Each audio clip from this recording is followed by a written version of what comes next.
Irán no tiene límites. Irán no tiene límites. Ha decidido enriquecer uranio, sobrepasando el límite prohibido por el acuerdo nuclear.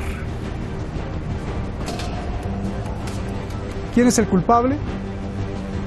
Donald Trump, los europeos y todos los firmantes del pacto. Y lo saben. Les dio miedo enfrentar al presidente de Estados Unidos e Irán tuvo que tomar una postura firme. Irán dijo que jamás bajará la cabeza ni se rendirá. El desafío ahora es para Donald Trump. ¿Qué sigue? Soy Roberto de la Madrid y desde aquí, desde el ojo del huracán, desde Oriente Medio, detrás de la razón.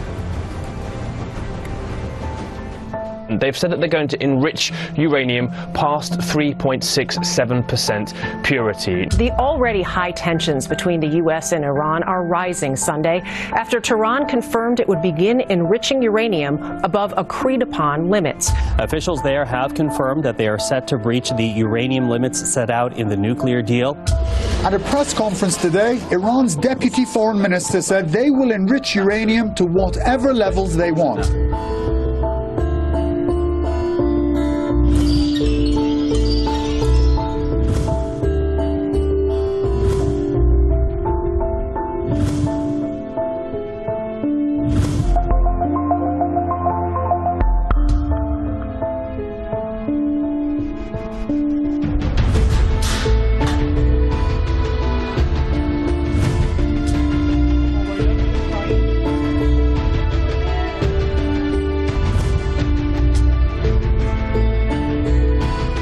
علت اینکه ما امروز گام دوم کاهش تعهدات خودمون رو شروع می‌کنیم به این دلیل هست که اروپا و بقیه اعضای مشارکت کننده در برجام نتونستن خواسته ما از برجام رو برآورده بکنن و به خصوص در حوزه فروش نفت و بازگشت درآمدهای نفتی اقدام قابل توجهی نتونستن صورت بگیرن.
Ahí están los hechos. Como siempre le invito ahí en YouTube que si no le entiende algo, es más, si le entiende, lo invito a que lo regrese nuevamente y lo vea 2 o 3 veces el reportaje de entrada, porque ahí se establecen los prolegómenos para iniciar el debate y lo entendamos mejor. Vamos directamente con nuestros invitados. Tengo el orgullo, como siempre, Francisco José Fernández Cruz Ejera, abogado y analista político allá en Madrid, el gran Francisco, que sabe mucho y que lo estimo y que lo aprecio mucho porque además es mi amigo. Andrés Pierantoni, también usted lo conoce muy bien, analista político allá en Caracas. Andrés, gracias por estar aquí. Buenas noches en Teherán.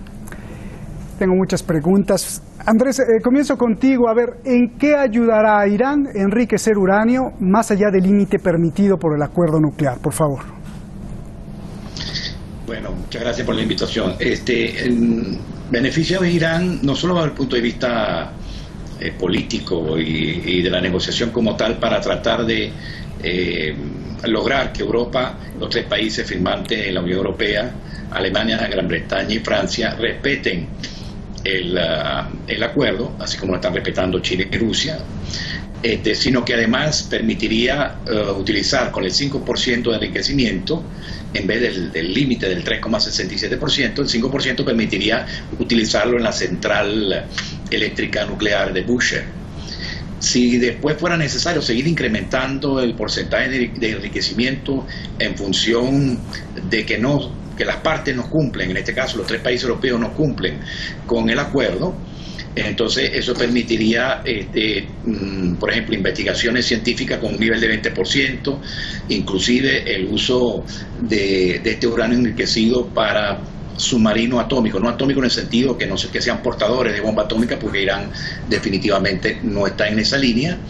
Incluso hay una fatua pues del imán Khomeini en ese sentido, prohibiendo el uso de bomba atómica, pero sí para energía de submarino. O sea, hay una variedad de usos. De hecho, Irán, antes de firmar el acuerdo, estaba operando casi en un 20% de enriquecimiento.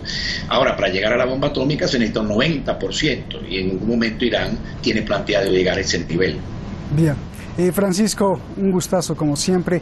A ver, si Irán ha repetido muchas veces, como lo está diciendo Andrés, se ha repetido muchas veces que según su religión islámica no pueden jamás tener una bomba atómica, entonces yo te pregunto, ahora que Irán enriquece uranio más allá de los límites, ¿esto cómo podría presionar a Europa? Bueno, pues un abrazo para ti, Roberto, un saludo para Andrés y también para toda la audiencia. A mí me gustaría explicarle a la audiencia en qué consiste esto del enriquecimiento de uranio. El enriquecimiento de uranio consiste en que las centrifugadoras van a quitarle al uranio la parte que no es fisible, la parte que no sirve. Y esa parte, que es el isótopo 238, su mayor parte, cuando se ha enriquecido al 3,67%, ya ha desaparecido. Por lo tanto, pensemos que una vez que se ha enriquecido el uranio al 3,67, los usos civiles, por ejemplo, llevan a que se pueda utilizar uranio enriquecido al 20% para el tratamiento de algunos tipos de cáncer. Es decir, el enriquecimiento de uranio por encima del 3,67 no significa automáticamente un uso militar. Ahora bien, una vez que se ha enriquecido uranio al 20%, el proceso que va del 20% al 90% es muchísimo más rápido. Se tarda mucho menos en crecer ese 70% que en pasar de 0 a 3,67. Porque la mayor parte del isótopo U238, que es el que sobra, que es el que no es fisible, ha desaparecido, y lo que queda es el isótopo fisible, el U235. Dicho esto, tenemos que tener en cuenta una cuestión. Ahora mismo los 300 kilos que tiene Irán acumulados de uranio, que Estados Unidos con sus sanciones y con su embargo ha impedido que Irán cumpliera el acuerdo exportándolos al exterior, darían aproximadamente para una cantidad de entre 5 y 9 kilos de uranio enriquecido al 90%, y dado el estado de la tecnología nuclear militar en Irán, aproximadamente necesitaría el triple de esa cantidad para llegar a tener un arma nuclear. Lo importante, es decir, esto es lo que está haciendo que por parte de los sionistas y de Estados Unidos no haya una respuesta inmediata a día de hoy contra Irán por esta situación. Evidentemente este es el aspecto, digamos, técnico, y en cuanto al aspecto jurídico tenemos que tener en cuenta que los acuerdos de Viena son, como todos los contratos, ley entre las partes. Es decir, el cumplimiento de los contratos no puede quedar al arbitrio, al capricho de una de las partes contratantes, y eso es exactamente lo que ha hecho Estados Unidos, dejar de cumplir porque sí. Porque siempre, es decir, ellos decidieron dejar de certificar el cumplimiento del acuerdo en virtud de la obediencia política al Estado de Israel y a los intereses sionistas, pero no a un incumplimiento. Y Europa se ha dado cuenta, esto una vez más le ha puesto ante la realidad que quien domina el sistema financiero internacional es quien tiene y ejerce verdaderamente la soberanía política. Es decir, Europa carece de dos cuestiones esenciales para tener un verdadero peso político en el escenario internacional, como son una fuerza militar propia, por un lado, y dos, un sistema financiero tanto de calificación de deuda que no dependa de Estados Unidos, ni de la City de Londres, ni de Nueva York, y también un sistema de pagos internacional que no dependa, que pueda evitar la extraterritorialidad de las sanciones norteamericanas. En este escenario, ¿qué opciones tiene Irán? Irán, sencillamente, le han dejado solo en el cumplimiento del acuerdo. Unos porque no quieren, Estados Unidos, y otros porque no pueden, la Unión Europea. En esa situación, Irán solo tiene una opción, y es que, como todo el mundo sabe, uno es un actor político en la medida en que tiene la capacidad para establecer una dialéctica amigo-enemigo.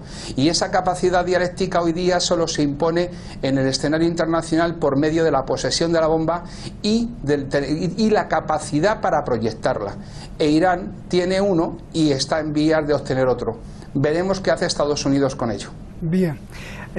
Andrés, a ver, tocando justamente esto que decía de que no puede, sí puede, y los que no quieren, pues bueno.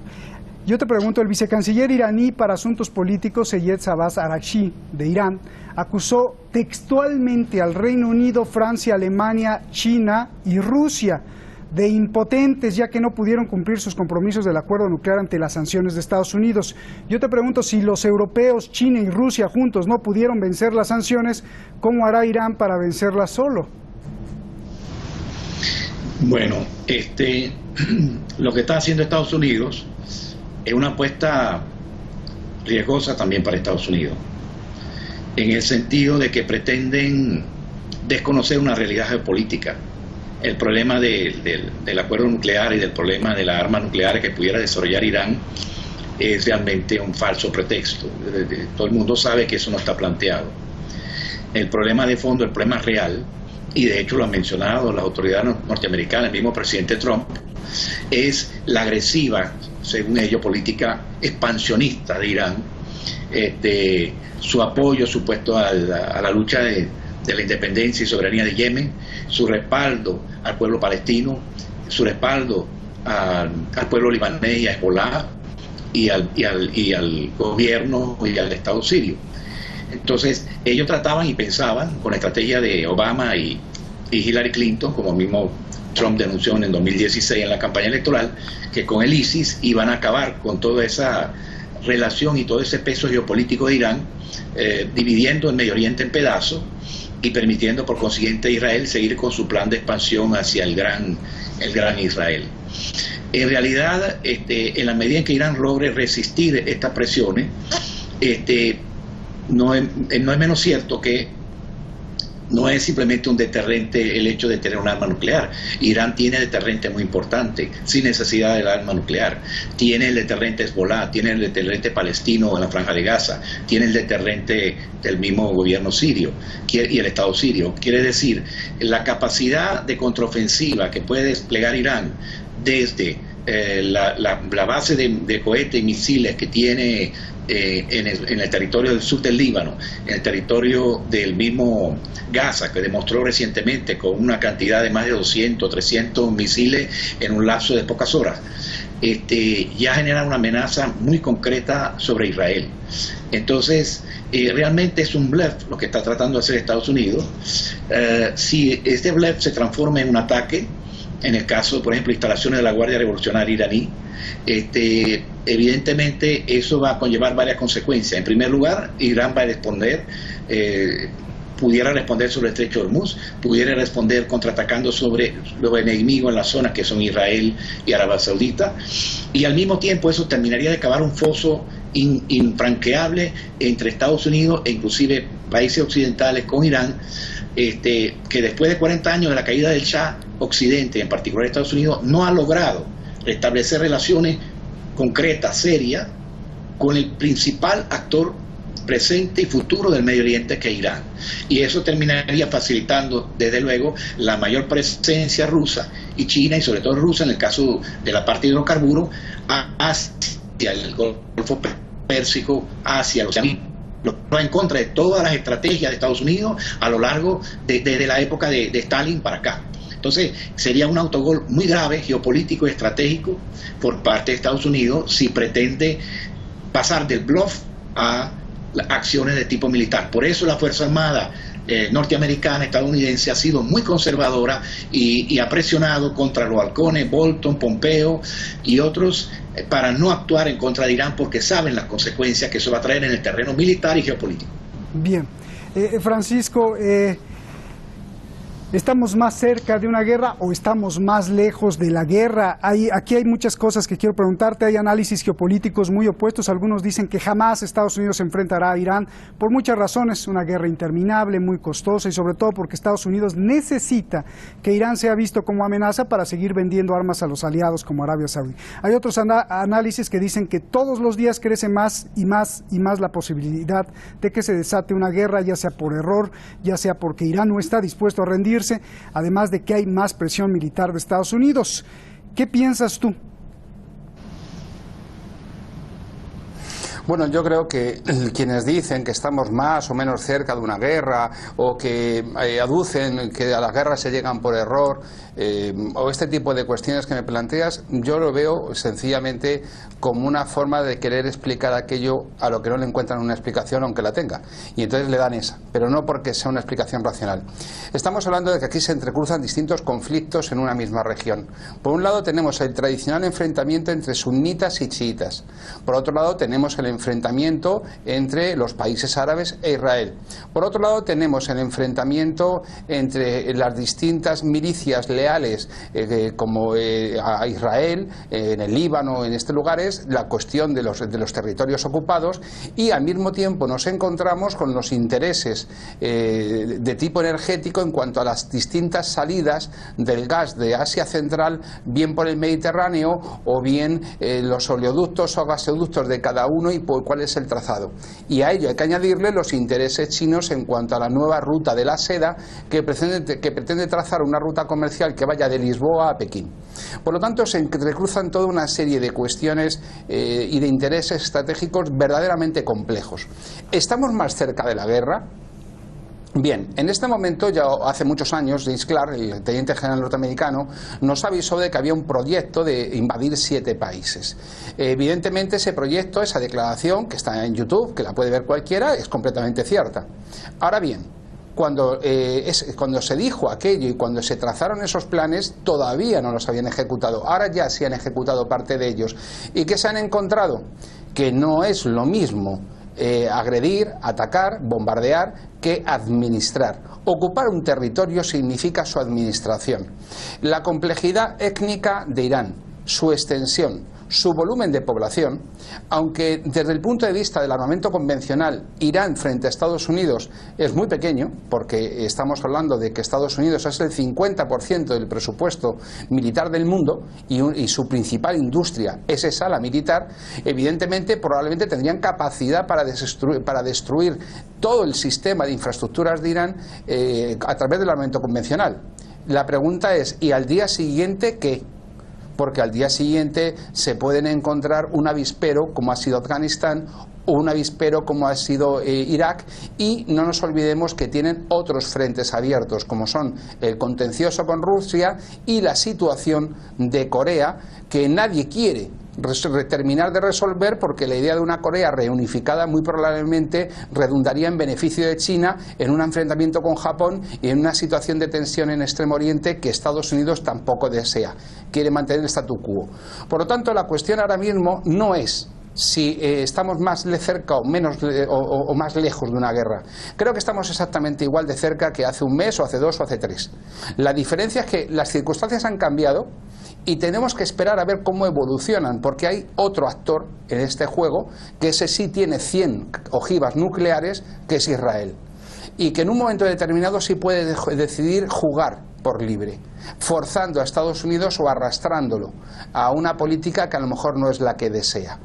No creo que en este momento el subcomando de Oriente Medio de las Fuerzas Armadas norteamericanas tenga mucho peso su opinión frente a las fuerzas de defensa de Israel.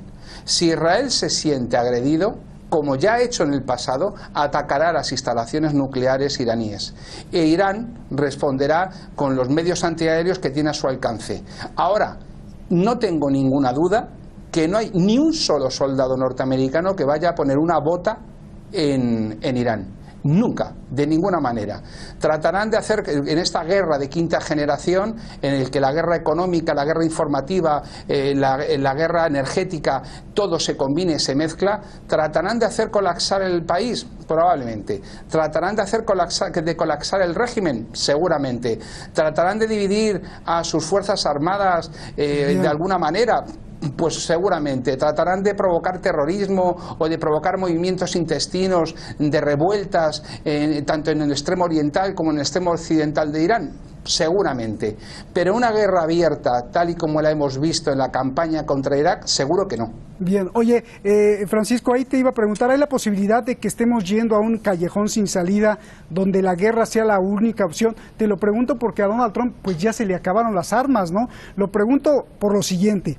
¿Existe la posibilidad de que demócratas y republicanos ataquen a Trump diciendo, mira lo que has hecho, ahora no tenemos ni acuerdo nuclear e Irán ya está enriqueciendo uranio y para no perder poder no tenga otro más remedio que ir a la guerra? ¿Es posible esto? Yo creo que no.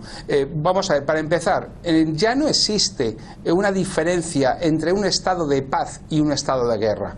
Lo estamos viendo en distintos lugares del mundo. Ya la diferencia ni jurídicamente existe, porque no hay una declaración formal de guerra desde hace 70, 80 años, desde la Segunda Guerra Mundial, ni existe tampoco en el terreno de los hechos. Es decir, cuando nos enfrentamos a la guerra de quinta generación en el espacio virtual, no existe diferencia entre la paz y la guerra. Tampoco existe en el ámbito económico. Es decir, no existe una diferencia. Ya estamos en guerra. O si se quiere, aunque estemos bombardeando a un país, estamos en paz, porque la diferencia es ninguna. La diferencia es una cuestión no jurídica, sino de hecho. Ya estamos en guerra, ya hay actuaciones hostiles de uno contra otro en distintos escenarios, económico, virtual, informático. Hemos visto pero los Donald apagones, Trump no se va a echar para atrás, o las campañas para provocar hambrunas en Yemen o en Venezuela, y por lo tanto aquí ya estamos en guerra. Sí. Ahora bien, ir a la guerra porque no nos queda más remedio, pero si ya están en ella. Y realmente pensamos y suponemos que si las elecciones, en lugar de haberlas ganado Trump, las hubiera ganado Hillary Clinton, la política respecto de Irán sería distinta. Es decir, aquí la única política que hay en Estados Unidos respecto de este tema es la que marca Bibi, Netanyahu. Es la que se marca en Tel Aviv, o en esa nueva capital que ellos pretenden imponer, que Jerusalén como nueva capital de Israel. Pero esa es la realidad. Bien, gracias Francisco. Andrés, ¿qué sigue? ¿Qué va a pasar? Irán comenzará a enriquecer más y más uranio, la Unión Europea se va a quedar mirando. El Reino Unido ya había advertido que si Irán enriquece, los europeos también abandonan el pacto. El mismo Irán acusa a Europa de someterse a las órdenes de Estados Unidos. Habrá más sanciones. ¿Cómo va a ser el desenlace de esto? Explícame, Andrés. Aquí hay dos factores de peso. Lo que mencionaba Francisco con respecto a la estrategia de expansión de Israel, el desmembramiento, la balcanización del Medio Oriente. Y en segundo lugar, que finalmente trataron de implementarlo con el ISI y ahora tratan de implementarlo con el acuerdo del siglo contra los palestinos y con otros inventos. Pero hay otro elemento que se subestima o que se menciona poco, que es Europa, la estrategia de Estados Unidos para el control de Europa.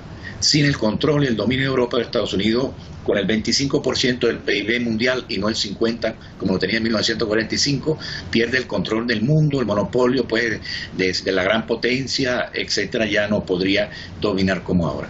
Y el control de Europa no basta a la OTAN. De hecho, Europa está tratando de generar su propia Fuerza Armada, y eso llevará un tiempo, pero hacia allá van. El control de Europa fundamentalmente se juega en lo energético. Entonces, cuando Alemania trató de desarrollar su potencial nuclear en generación eléctrica, inmediatamente salieron todos los verdes y todas las ONG de Alemania financiadas por Estados Unidos para sabotear eso. Entonces, lo que está en juego es mucho. Ahora, ¿qué es lo que puede pasar?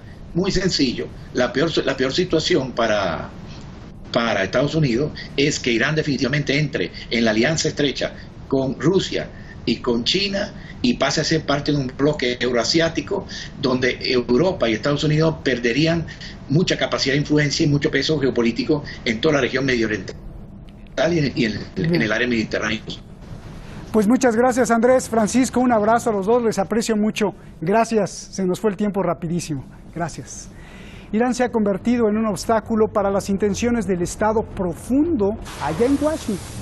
El problema para ellos se extiende prácticamente por todo el mundo. Un superbarco que llevaba petróleo de Irán fue detenido, pero no en esta zona, no en Oriente Medio, sino en Europa, frente a España. Fueron los marines británicos. Irán dice que el Reino Unido cometió el delito de piratería. ¿Quién dio la orden de detener el barco? ¿Quién manda en Londres y en Estados Unidos? Mañana, ¿quién detrás de la razón? El Estado profundo, el Deep State y su guerra contra Irán. No se lo pierdan.